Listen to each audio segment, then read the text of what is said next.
Shoots and Scores Hockey Talk, where we talk everything hockey. I am John. I'm Mike. I'm Chris.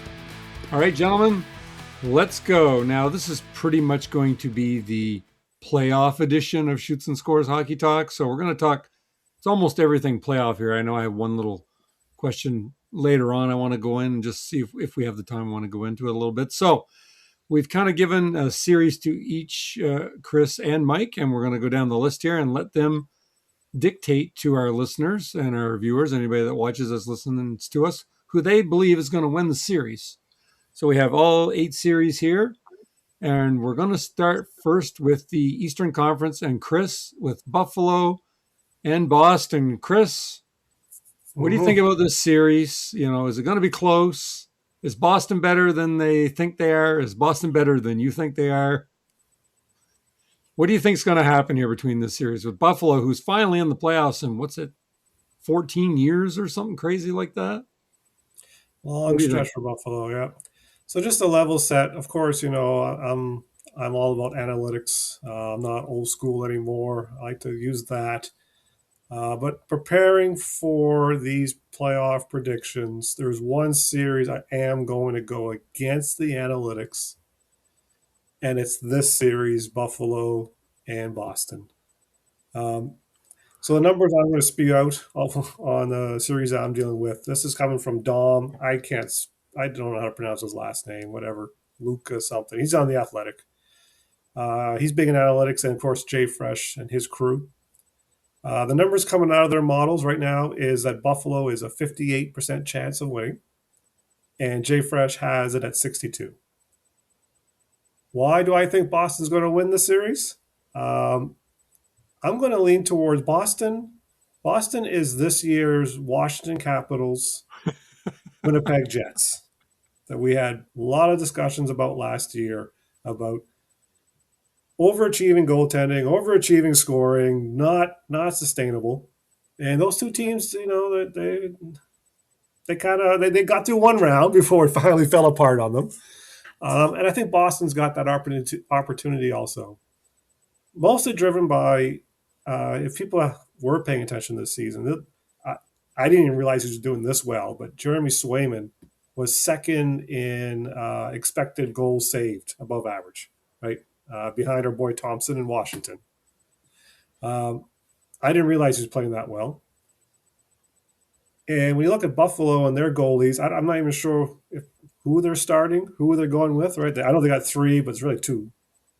They have 2 options. I think Luukkonen is going to start. Luukkonen's going to get the start, yeah.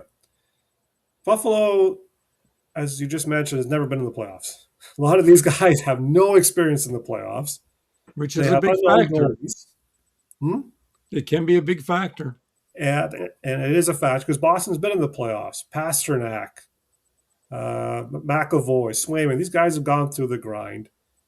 Boston has a bigger team. They kind of play that, playoff style. So I think Swayman's a big advantage. Defensively, Buffalo has the names, but McAvoy's been a number 1 defenseman this year too, so they're not that far behind. The forwards, Buffalo show they can score. There's no doubt about it, they can score goals. Boston scores goals by getting crushed every game, but shooting with a very high percentage, just like Washington last year, right? Ridiculous shooting percentage. So Geeky is prime example A. The other one that when I was researching and preparing for this was Pavel Zacha. I think he scored 30 goals, and his shooting percentage was 18% or something ridiculous, right? So the Bruins score goals when they get the opportunities, even though they're usually getting caved in most of their games. So I'm going to go against the analytics on this one, go with the experience, go with should be the elite goaltender of the two, and I'm going with Boston Bruins probably in, I'm going to say 7 games. You wanted the games too in this? Sure, absolutely. If you want to give them, yeah. Yeah, so that goes against the analytics, but I'm going to, again, the Bruins they're a very flawed team, just like the Jets in Washington were last year. But I think they got around in them before things will eventually fall apart. Wow, you went against analytics. I'm really shocked. You haven't said that all season, so I'm kind of shocked. But playoffs is a different beast, right? The hockey's a little different than the playoffs. I'll admit that. I know all this analytics and all these tools are all based on regular season. And, the speed, the physicality, the pressure, it all amplifies in the playoffs, right? And some things, some teams will have trouble with that. And that's why I'm kind of leaning towards Boston's experience a little more in the playoffs. And yeah, I'm going against the grain. Okay. All right. Now, our second series in the East that I have listed here, of course, is for Mike, and I had to put this one next. The Pittsburgh Penguins against the Philadelphia Flyers. Mike, we can tell by your jersey you're a huge Penguins fan. Flyers fan. Habs fan. Habs fan secretly. You already said last week that you didn't really think, that Philly had much of a chance here. Have you changed your opinion any? No, I still think that Pittsburgh's going to win this series. At the end of the day, the scoring is what's going to win, and the Penguins have a better offense than the Flyers do. So the Flyers might have the advantage in nets, but offense is going to win out on this, and Pittsburgh has two talented scoring lines that should be able to get the job done. So I'm going to say that it's going to be Pittsburgh in 6. And as we discussed a little bit last week, when you're comparing offensive production from the defense, it's not even close. And No, that's true. A Pittsburgh power play. Sorry. He's not happy that you're picking the Penguins. Power play is going to be deadly against this team. I mean, the Flyers as well. They had to give everything they had just to get in. I don't know how much gas they've got left in the tank here for this.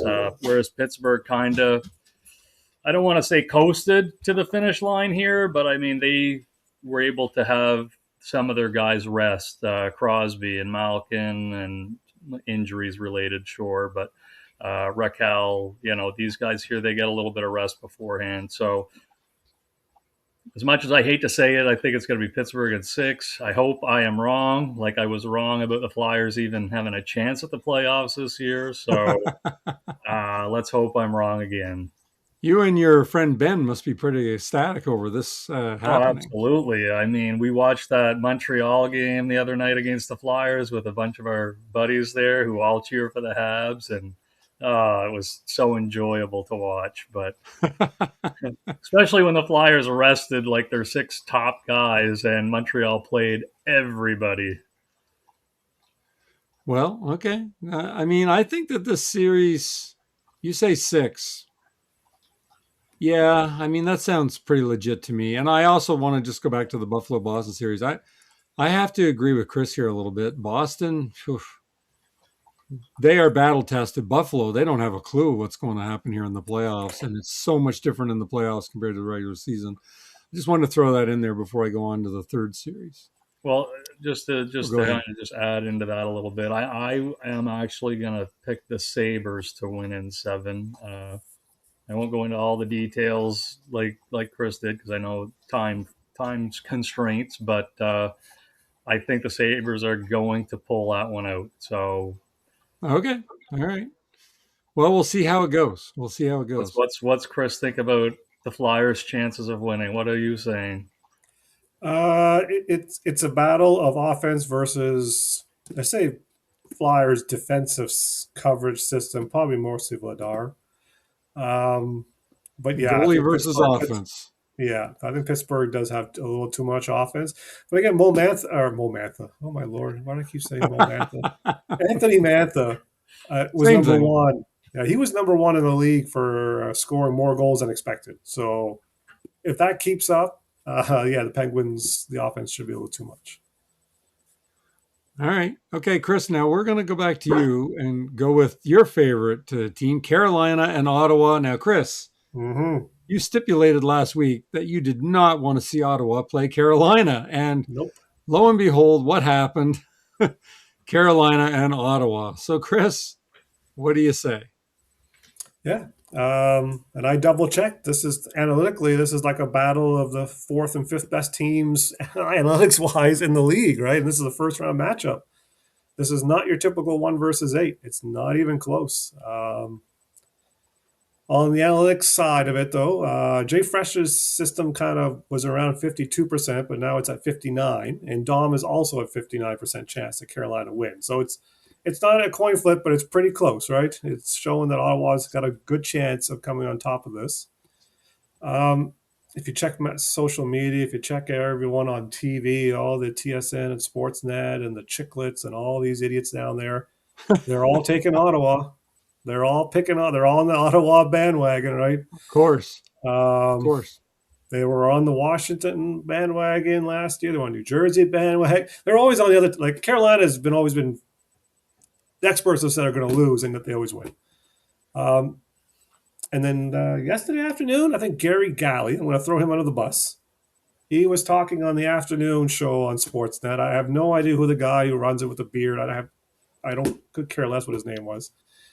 He was asking Galley about the series, and then he made a comment about, I feel like Ottawa has I believe the term he used was game breakers. Ottawa has the game breakers, right?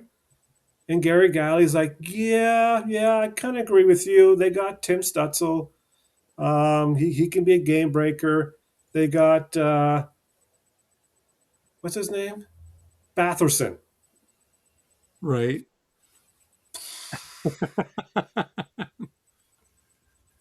You're going to try to tell me you think Batherson is a game breaker versus Sebastian Aho, Seth freaking Jarvis, Shefnikov, Nicholas Ehlers, Gothaspare, Don't forget and if you want to Stahl. look at the defensive side, Slavin, and you're going to say Batherson? Again, I don't care if you played hockey. I don't care if you played in the NHL. You think you're an expert. That's the stupidest thing I've heard. And the narrative against Carolina is ridiculous overall. Anyways, yeah, I'm taking Carolina win. It's going to be a tough one, but I think they're going to do it in 6. If they lose this series, it's because Anderson and Boosie, you know what, in the bed.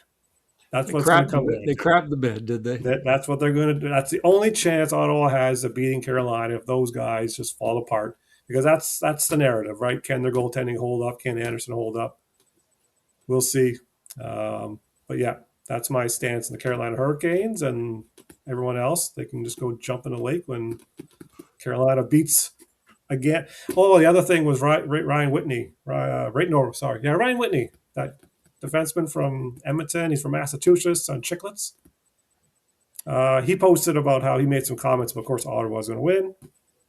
And he said something about, well, Carolina thinks they're on their high horse because in the last 2 years they beat 2 average teams in the playoffs. The Devils were an average team last year?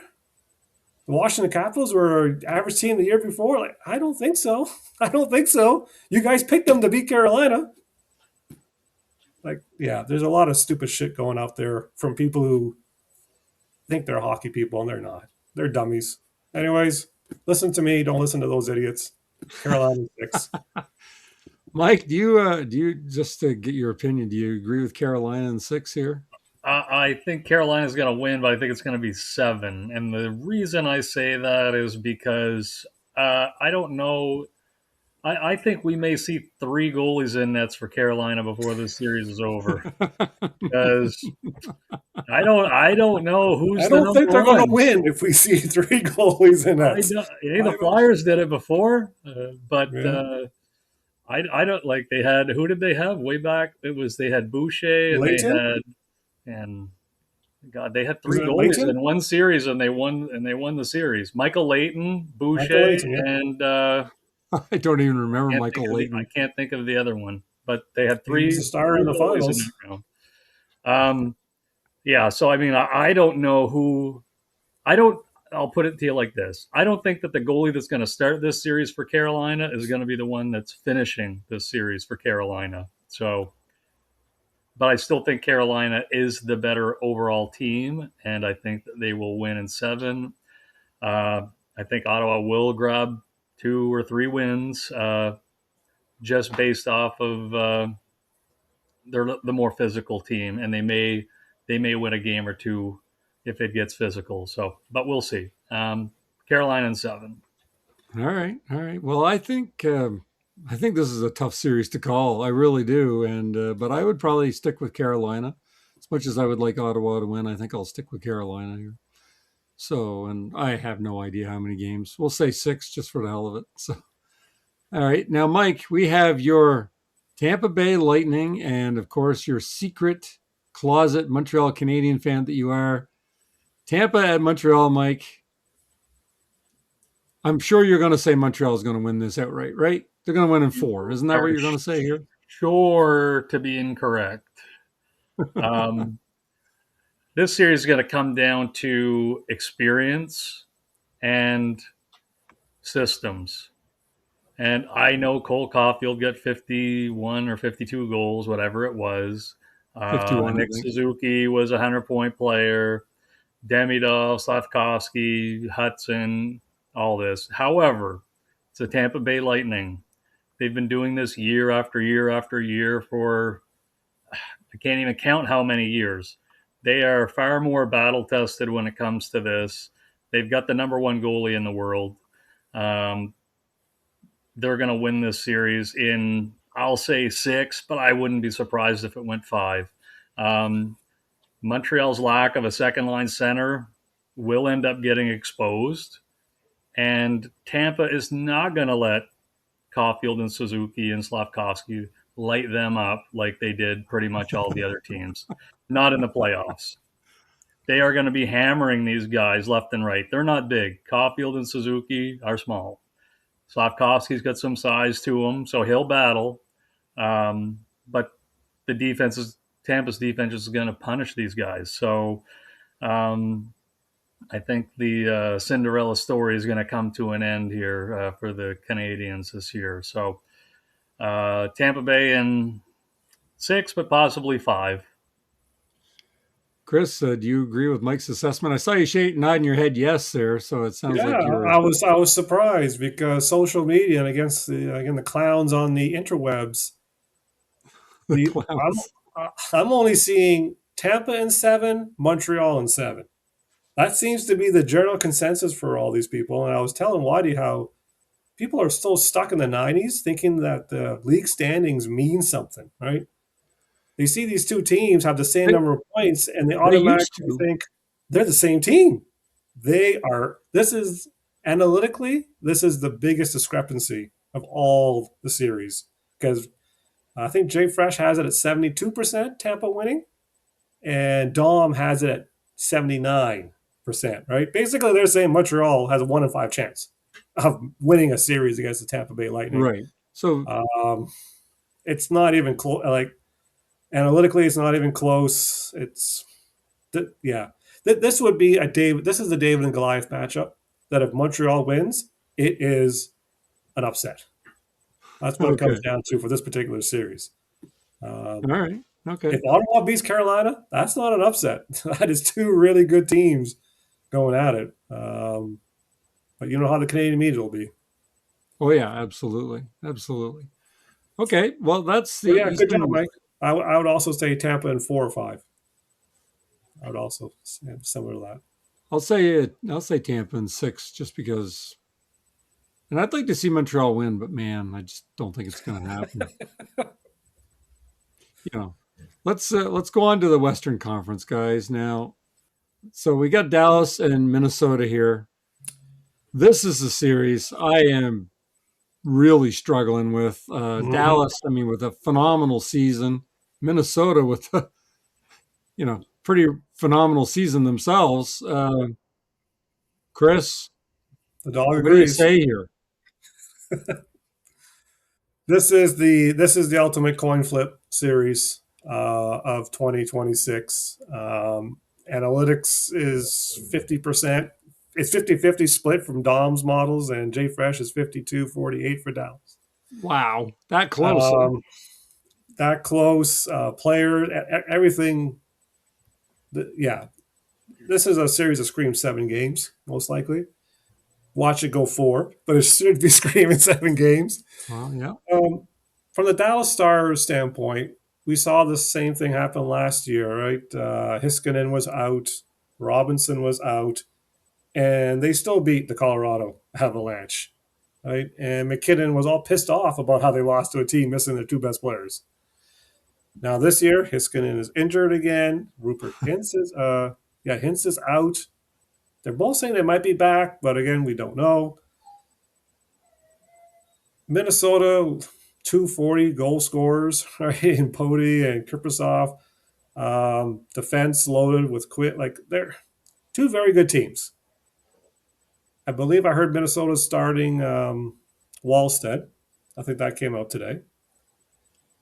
Are they going to spell his name properly? Yeah, I don't know. That must have been a joke, that jersey. Yeah. Oh, yeah, it was. I think, like, if there's one guy in this series that really needs to show that he's worth the praise and the glazing he gets, as the kids would say, is Jake Ottinger, right? 3 years ago, he had a fantastic series against Edmonton. It put him on the map. He got paid that summer. The last 2 years, has he been great in the regular season? He's been average. He's been okay. Playoffs? Yeah, he's been okay until they lose, right? Then all of a sudden you're like, why is he not stopping anything, right? And I know Jay Fresh doesn't like ranking goalies, but even someone asked about Ottinger, and he's like, his metrics are average, right? He's a good goalie, but not what he's getting paid for. So I think Jake Ottinger, this is his time to show that he is an elite goalie. That Edmonton series just wasn't a fluke, and he has the ability to carry a team all the way. So that's why I'm leaning towards Dallas, just because I think Jake Ottinger's got to show who he is. And yes, I have to go 7 games just because these teams are so tight. So, Mike, do you agree with Chris here that this is like a 48-52 series, or maybe even a 50-50? I suppose that's not Chris's actual analysis. He was talking about Jay Fresh and Dom. Was that the other fellow, Dom? Yeah. So what do you think? Is it that close? I think it is, and the reason why, and it's probably, I find it's even more close, is because of the question marks with Rupe Hintz and Miro Heiskanen. If it wasn't for that, I would say that Dallas would probably be a bit more of a favorite, but because of, are they going to be 100%, puts it a little bit more in doubt. Now, when I analyze these two teams, when you're looking at offense, pretty close. If I was to give a slight edge, it would probably be to Dallas for offensive depth in that regard. However, for defense, I would give a slight edge to Minnesota. And when it comes to the goaltending, you got to think Ottinger's the better goalie of the two. I didn't know that Wallstedt was scheduled to start. I thought it would have been Gustafsson starting, so I'm a little surprised by that. I thought so too. I'll double check, but I'm sure that was I thought I heard that on the interweb somewheres. Okay, so I would have thought Gustafsson would be the starting goalie going into this, considering he's played the majority of the games. But yeah, the teams are very evenly matched up. It's Wallstedt, game 1. Yeah. Did they give a reason why, or? No. Well, no, they just said John Hines selected him. He had a strong finish of the season. No. He did. He did won finish a little stronger than Gustafsson did, but okay. But at the end of the day, I think it's going to come down to which goalie is going to play better in this series. I'll lean towards Dallas off the get-go, but I'm going to say it's going to go 7 games, but I would totally not be surprised to see Minnesota win this series either. I think the goaltending is going to be the difference. We all know what happened last year with Dallas and how the coach kind of threw Ottinger under the bus pretty quickly after that season was over. So we'll see if he can kind of stick it to him this year. And show something different. But, yeah, it's a close series, so I'll say Dallas in 7. Would not be shocked if it went the other way, though. And I will say that I don't think that this series should even happen, but whatever. There's nothing I can do about that. We'll get into that some other day. So, Mike, we got to go to Vegas and Utah. This is an interesting series, too, I think.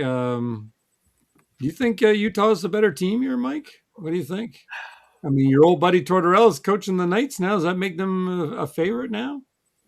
This is another one that's going to be close. As far as when it comes to offense, I think both teams are evenly matched when it comes to offense. Vegas has the experience, obviously, over Utah. Um, but Utah's got some really good young offensive players. Genther, Cooley, Schmaltz has played well. Who's the other guy? Keller. Who else am I forgetting? But Utah's got a really good young offensive team, and once they get going, I mean, they can score some goals. And when you look at Vegas, they rely a little bit more on their veteran guys. I know Dorofeyev had a great year this year. You know, really good on the power play. So the offense, I think, is pretty close. I know Chris might have a little more analytics on that than I do, but when it comes to the defense, I think Utah uses their defensemen a little bit more for offense. As you see with what Vegas does on their power play, is they just put 5 forwards on the first power play, whereas Utah has Sergachev out there for theirs. So goaltending, another kind of, I don't know, not sure who's the better goalie. I know Carter Hart has played excellent for the last 6 games he's played. Vejmelka has had a pretty good year this year as well. So the goaltending, I don't think there's any huge advantage either way when it comes to goaltending, other than maybe Carter Hart just being hot right now. So I'm gonna lean, and I could go either way on this one too, but I will go with Vegas in 7 only because I want to see Torts stick. I want to see Torts get a win. So, I would not be shocked if Utah won this either. But if Utah wins, I think they'll win quickly. But if Vegas wins, I think it's going to be drawn out. And do you agree with Mike's assessment of this with your analytics portfolio? Yeah, they got Vegas at 61% to win. If Carter Hart is average, I think the Vegas team is built to win. All right. Again, I think we're looking at a playoff team that's been in the wars versus a team that hasn't. That's right. If Vegas all year is just almost like they can't get any goaltending. So if they get the goaltending, it just has to be average. Vegas is there'd be a tough opponent for every team in the West to handle. But again, they got to stay healthy, right? Stone's got to stay healthy. You can't, get hit and say, "That's it, guys. See you till next year," right? There's some concerns there about his health, Mitch Marner wants to show why he's getting paid the big bucks and away from that Toronto limelight, right? So, yeah, I'm definitely on Vegas here. But again, just like Carolina, they like if they go 3 goalies deep, they're done. They're done. Well, I say Vegas is going to win this in 5 games. That's what I think. Mm-hmm. So, okay. All right. Well, Chris, since you're talking about Vegas and you're out west, let's talk about Colorado and the LA Kings out west. Mm-hmm. Do the Kings have a chance here? Well, of course they have a chance, but how much of a chance? Everybody has a chance. Yeah. And I wasn't too surprised when I saw the numbers, but it's 66% for the Avalanche, the powerful Avalanche, but they're only 65. It's not like Tampa versus Montreal, right? We can't forget that while, the Kings didn't win a lot of games in regulation, they won a lot of games, right? They won a lot of games after in overtime and getting all those extra points. And the last 3 weeks, they won, right? The Kings won their way into this. They didn't back in. Right? They didn't lose 3 out of 4 at the end. And, we still got in. The Kings got the points. And we can't forget this team should have beaten the Oilers last year in the first round. Right? So that's why I think the analytics is showing this as not being a, 4-0 sweep. Let's move on. The Kings have a good team. They got good players. So this series is going to be closer than what people, if they look at the point standings, and the Avs. I'm sure most people expecting this to be a sweep. I don't think it's going to be a sweep. Um, you have to take Colorado. You kind of look stupid if you don't. But this series, I'd go 6 games with it just because I think the Kings are better than a lot of people are giving them credit for, and they'll give them a good fight. Yeah, I have to agree. I mean, you're right. LA did not back into the playoffs at all. They were out a couple of weeks ago. They were out, and then they won their way back in, right? So past some teams and away they went. But they stayed close though, and that's the key, right? They stayed close. So Yeah, all right, accumulating those well, single point. okay, Mike. So Chris is saying the Colorado Kings series is a little bit closer than what a lot of people are going to think. A lot closer than what a lot of people think. I tend to agree with him. He's right. The LA Kings did not back into the playoffs. What do you think? I still think Colorado's probably going to steamroll them. I don't think it's going to be close, but I'm going to say Colorado in 5 for that one. And I just think that they're like the Kings. I mean, they're going to start Forsberg. I'm pretty much assuming since he carried them the last little bit. But I don't think they can rely on Kemper if Forsberg falters. So, whereas I think Colorado can lean on their backup goalie a little bit more if one of them happens to not do as well. So I won't go too much into it, but I'll just say that I think that the Avalanche are going to win that in 5 games. Okay, well, Mike, since we were just talking about a team not backing into the playoffs, the LA Kings, let's talk about one that did back into the playoffs, and that's our last series here in the West, Edmonton versus Anaheim.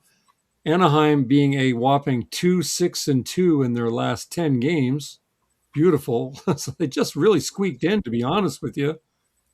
Mike, what do you think? So with this series here, I think that it's going to be a very high scoring series because Lucas Dostal can't stop anything, and not the last month of the season, anyways. And the Oilers goalies also are a question mark if they can stop anything. I mean, Ingram has played pretty good the last little bit, but can he sustain it or not? I'll lean towards him being the better goalie of the two. Um, but these teams are both built offense all the way. Neither team is going to be strong defensively. It's going to be high scoring games left and right. So this is going to be a good series just because there's going to be a lot of goals scored, I think. Anaheim's got their young guys rolling, scoring.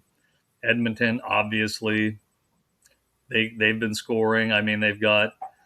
I'm not sure the status of Draisaitl, if he's going to play the first game or not. I didn't hear anything today. I don't know if you guys did. I But have not. Matt Savoie has stepped up and played really well the last month of the season for them on the top line.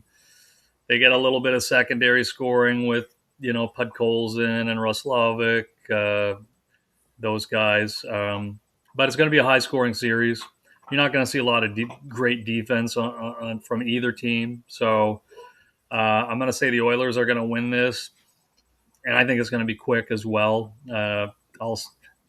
I don't ever like to call a sweep, so I'll say 5. Say the Oilers in 5. So he said sweep, guys. He said sweep.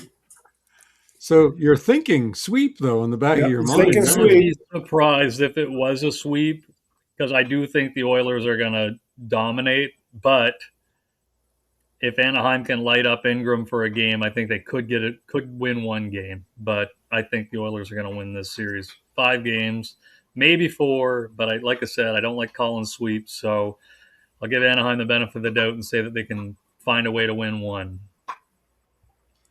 Chris, what do you think about this sweep word that we haven't heard yet tonight for all the series? Yeah, that's what the interwebs are saying. Everyone's Oilers in 4 or 5. Seems pretty unanimous out there. Everyone's given up on Anaheim and all their offensive potential to get steamrolled by Edmonton. And honestly, there's not much to push against that narrative, right? They don't play very well defensively. The defensemen don't play well.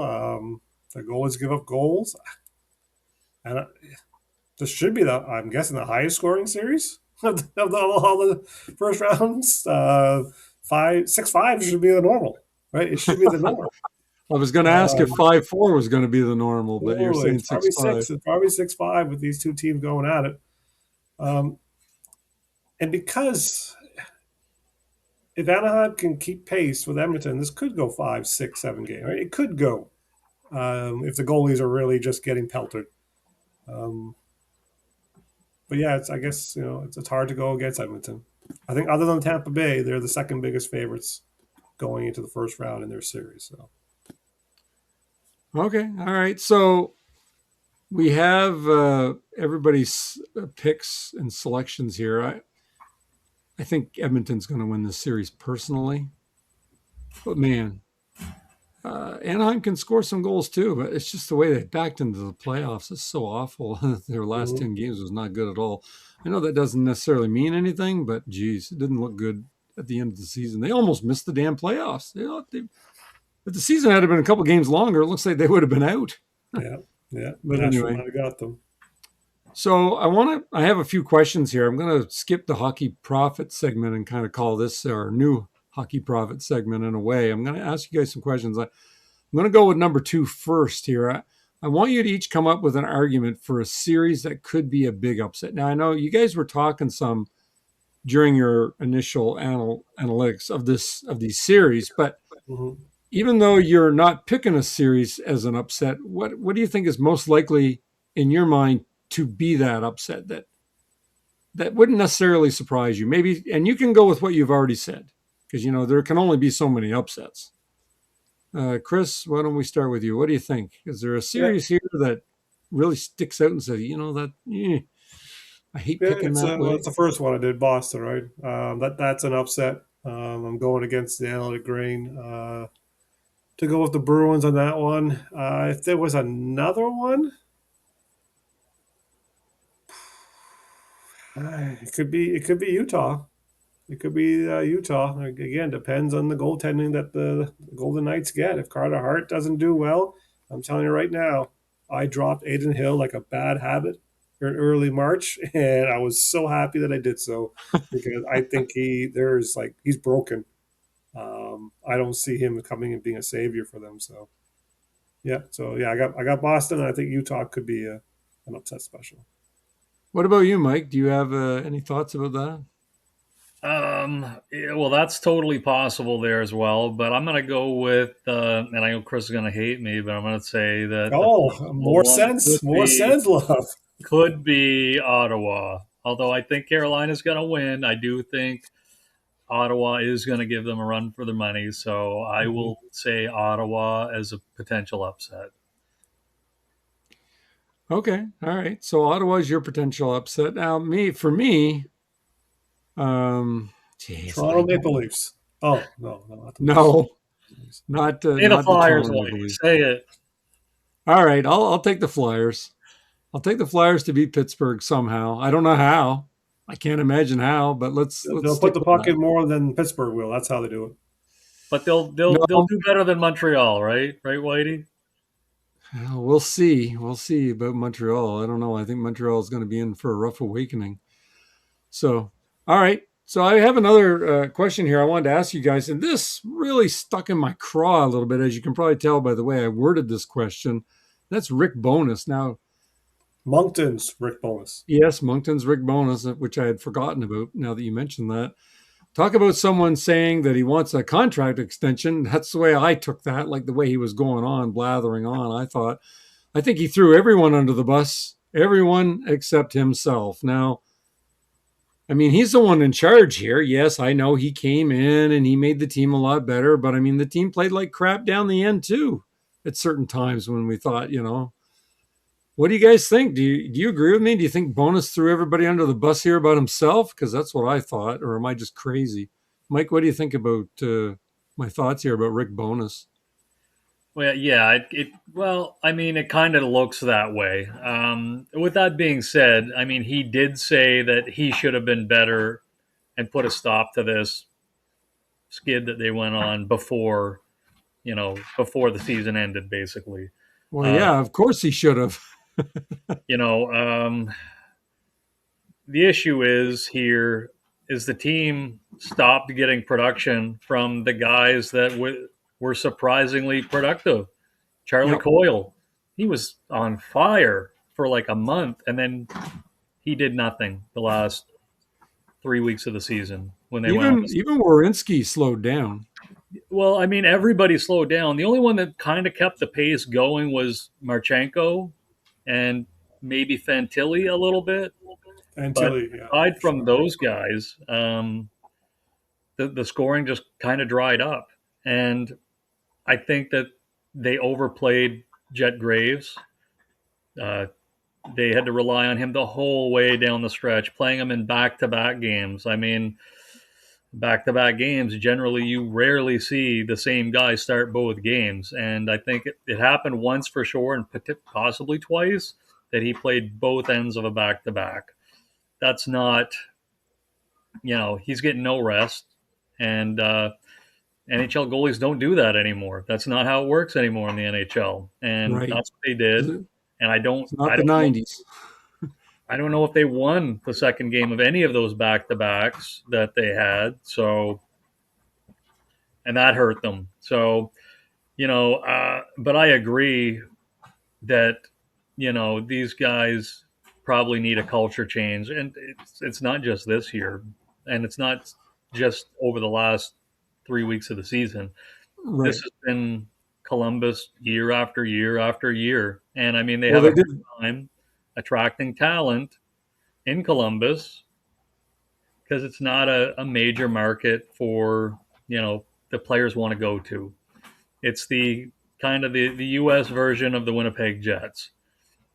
Um, so attracting free agents is not an easy thing for the Columbus Blue Jackets. And most of the guys that they've got are guys that they've drafted or um, guys that they brought in where that didn't really have any better places to go. Like I said, Charlie Coyle, for example, and I'm just using him because he kind of is in my head there.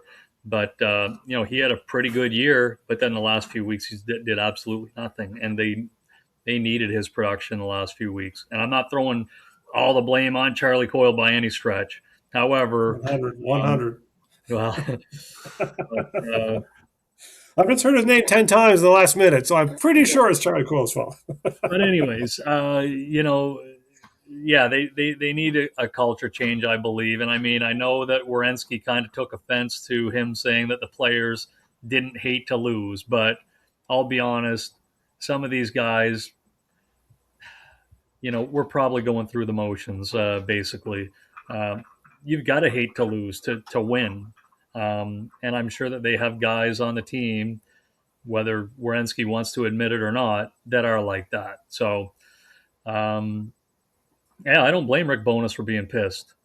How do you choke a playoff spot away like that? Like it was firmly in their grasp. How do the Philadelphia Flyers come out of nowhere and take that spot from you? So Their goaltending was excellent, and they started scoring goals. Jack Graves is played well, but you can't overplay him like that. Like they had literally no faith in Merzlikins to play any games down the stretch, but Well, they with a did. name like When Bonus first took over, they kind of started splitting those games between the two for the first little bit, and then they totally went with Jet Graves for the last month. So I think they overplayed him, much like a couple of years back when the Flyers lost Carter Hart, and the Flyers were in a playoff spot at that time, and they had to play Samuel Urson for pretty much every game for the last month, and they burnt them out, and they got knocked out of the playoffs. This was like 2 years ago. So same situation, different team. Chris, you want to add anything to that? Yeah, I love what Rick Bowness said. I wish more coaches would Yes, throw the teams under the absolutely. bus when they don't compete. I've been lucky. I cheer for a team that has Rod Brindamore, and if you don't compete, you don't play, right? There is no like the standard is extremely high. So most times I watch Carolina outplay or outdrive, outcompete other teams on most nights. But for him, yes, they turned it around, right? When Rick Bowness showed up, they started winning 10, 11, 12. I can't remember what the streak was. But at the end of the day, players are the ones that have to go out there and win. And they Columbus Blue Jackets did lose two veteran guys, and one of them is probably their hardest player to play against, right? Mathieu Olivier and Severson both got hurt. And when they were out of that lineup, that's when this team started to struggle. So I understand where Rick Bowness is coming from, but Olivier is that guy who rallied. Like he gets that team going. But for sure, they need to jettison Kent Johnson to the moon. He's a guy who gets one or two hits a year. Like he is zero. Like that's a guy you kind of sit there like, are you trying to win or are you just out there for a skate? Sillinger hasn't panned out. He was a very high draft pick. So it's like they're missing a couple of these guys, and it's probably time to start, moving some of those pieces out. And the other player is Dmitry Vornikov. He had a great start of the season. And then Bono showed up, and he's watching in the press box for the rest of the year, right? And even Columbus fans, they were upset. They were like, "Why is?" I think it was a Swedish player. I can't remember his name. Big guy on the fourth line. And everyone's like, "Why is he playing ahead of him?" So yeah, there's some issues there. But it's the same as Detroit and Florida, right? The Red Wings mailed it in that last game there, and Tom McLennan came out there and he was pretty much speechless, right? He was pissed that they just Right.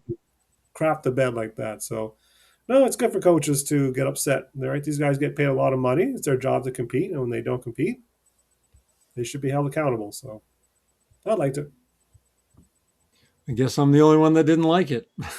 Hey, he got his extension, so it worked out. Oh yeah, he got his extension the next damn day. I I think. was surprised. I was surprised the next day he got extended. I'm like, oh, really?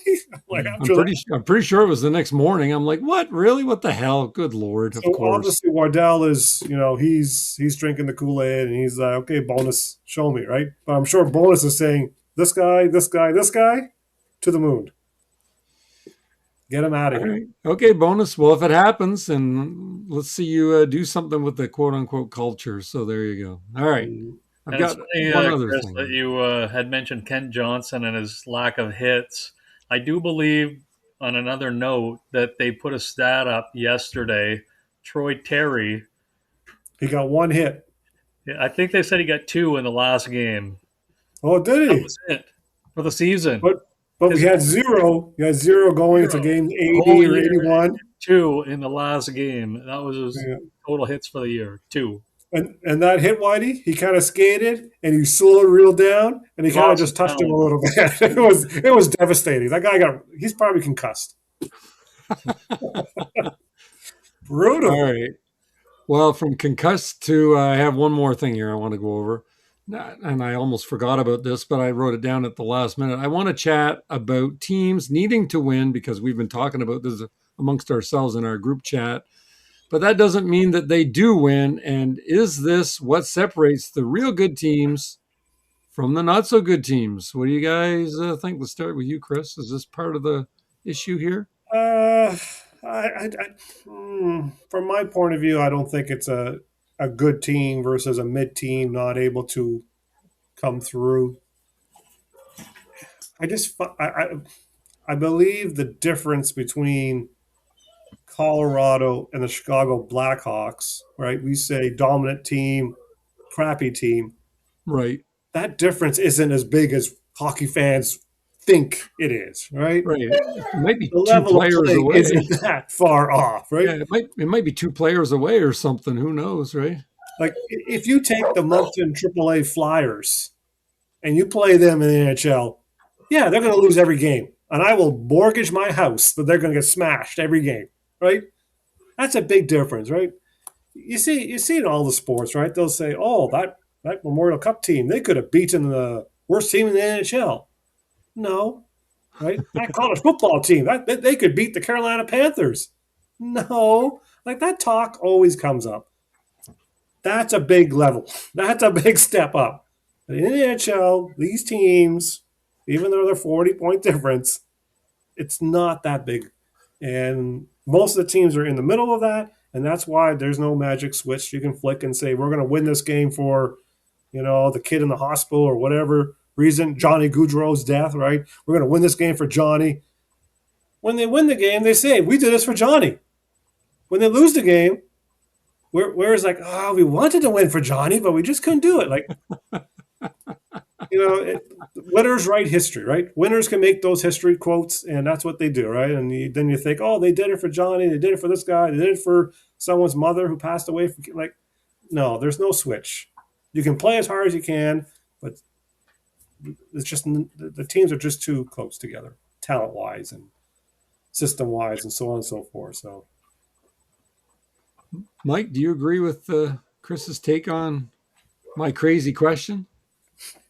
Yeah, I mean, these players they're paid a lot of money. Like they're paid to win. They're not paid to just go out and. I get everybody wants to do their best, okay, but you need to have that drive in yourself to do whatever you can to win games. Now, am I saying that you got to be like Bobby Clark and go slash people across the ankles and win that way? Not necessarily. dirty. But you've got to bring everything to the table to win these games, and you can't take nights off. I mean, if one guy's taking a night off and another guy's taking, then you know what, your team's in trouble if you get too many passengers and not enough drivers, so to speak. Now, for some of the teams that are currently in the playoffs that could really use some wins, the Buffalo Sabres to jumpstart that organization. Great that they made the playoffs this year. But they could really use a series win to, take it to the next level. Same thing with Philadelphia. They've missed the playoffs for years. They could really use a win. And both of these teams, they don't have a lot of playoff experience between the two of them. So, it's not going to be easy for these guys. So they've got to, come into these games knowing that they are potentially the underdog because of their lack of experience, and they have to kind of all find a way to keep it going and try to overcome that perception. But yeah, I mean, these guys here, they're professional hockey players. It's go out and play and do everything possible to win the games. So, and these guys got to be smart in the playoffs too. You can't be shooting the puck over the glass when you have a safer option, and you can't give your team penalties from bad decisions. So, but anyways, yeah, that's my thoughts on that. Okay, all right. Now we covered quite a bit here. Now next week we'll still be talking about the first round. It's not all going to be over, I'm sure. And I noticed that the series start on Saturday, but the Oilers series doesn't start till Monday. So that's more rest for the Oilers players. That might be good for them. It should be interesting to see if Draisaitl plays that first game or not. It'd be very interesting to see if he's in there or not. But that's what basically start later than everybody, eh? What's that? They conveniently start later than everybody. Yeah, yes. I wonder why that is. I will say that was decided upon before they were slotted into those spots. I read that the second and third Pacific was going to play Monday before it was finalized. So just to throw it up. That's probably fake news, Chris. Probably fake news. Fake news. It could be. It could be fake news. So we covered a lot, but gentlemen, is there anything else you wanted to go over here tonight that we didn't touch on, or something else you wanted to mention? We mentioned a lot. We talked a lot. Oh, we did, yes. I think we covered pretty much everything. I don't know. I'm just, the only thing is I'm surprised that Minnesota is going with Wallstedt for the first game. Usually these teams go with the guy that's making the money for the first game, and then they go from there, basically. But I'm pleasantly surprised because I think Wallstedt's going to be a great goalie in the league, but it may not be with Minnesota. But That would be such a terrible trade for them, but I know they gave Johansson the money. But absolutely, Did the mistake was signing Gustafsson so soon to that amount of money when they have a guy like this in the pipeline. But this is what NHL GMs tend to do. It's Bill Guerin, baby. Bill Guerin. He can do no wrong. Even though he does a lot wrong, he can't do anything wrong. Last year in Nashville too. So, and how'd that work for them? Bill Guerin's stock has gone up, and he probably figures I can do no wrong, and I'm going to get it all, and I'm going to win the Stanley Cup, and I won the Four Nations Cup or the Olympics. I'm going to win the Four Nations next time. I'm going to win the Olympics. We'll see what happens when Quinn Hughes leaves next year. What, you really think he's going to leave? 1 year left. Well, we'll see what happens. Gun for hire. Gun for hire. He's going to go play with his boy, his brother. Do you think that maybe Minnesota started their goalie this way so that if he loses in the first game, they can just put him and take him out and put Gustafsson in and say, "Oh, there you go, Gustafsson." Creating a goalie controversy, maybe. Or they just think Wallstedt's better. Do they really think the Wallstedt's better? It's just such a strange. They should. Okay. All right. Okay. No goalie controversy. We'll see what happens. All right. Like, share, and subscribe, everyone, and we will see you next week. Later.